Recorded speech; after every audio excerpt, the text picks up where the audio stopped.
Selamat sore Bapak Guru dan teman-teman. Nama saya Lauri Revansi Tompul.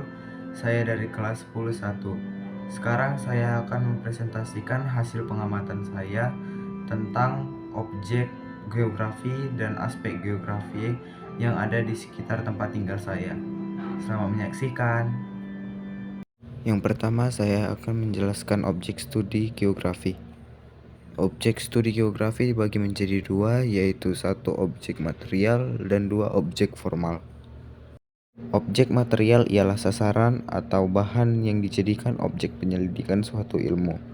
Objek material geografi adalah geosfer, di mana terdiri dari litosfer, atmosfer, hidrosfer, biosfer, dan antroposfer. A. Atmosfer. Atmosfer adalah lapisan udara.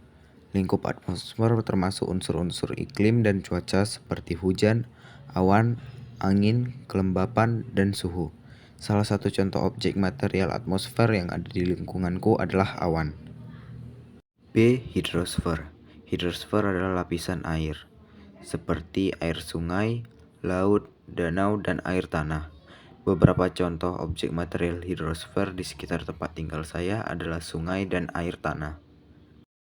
C. Biosfer. Biosfer adalah lapisan kehidupan yang meliputi kehidupan flora dan fauna.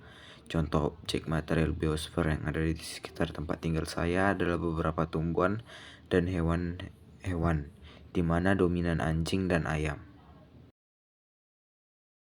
Antroposfer. Antroposfer adalah lapisan manusia dan kehidupan manusia, termasuk jumlah penduduk, sistem sosial, ekonomi, politik, budaya, dan teknologi.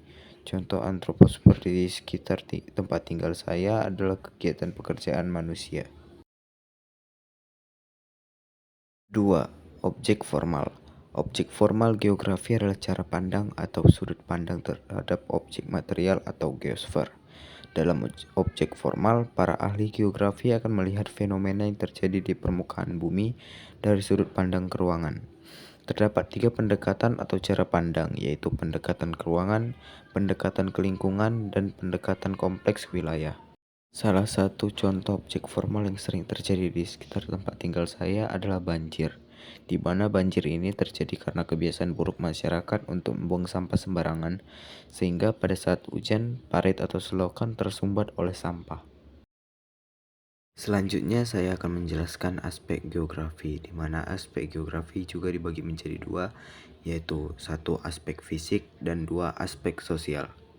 Aspek fisik. Aspek fisik adalah aspek geografi yang menyangkut keadaan lingkungan alam di luar manusia. Contohnya bentuk muka bumi, perairan, keadaan udara, tumbuhan, dan hewan, serta semua fenomena alam yang dapat berlangsung diamati. Aspek fisik bisa dibagi menjadi aspek topologi, biotik, dan aspek non-biotik. 2. Aspek sosial. Aspek sosial dalam sosiologi sastra adalah suatu telaah yang objektif dan ilmiah tentang tentang manusia dalam masyarakat dan proses sosialnya. Aspek sosial itu menelaah cara masyarakat itu tumbuh dan berkembang. Salah satu contoh aspek sosial di lingkungan tempat tinggal saya adalah aspek sosial di bidang ekonomi, yaitu pasar atau pajak. Sekian saja hasil pengamatan saya. Terima kasih, Pak.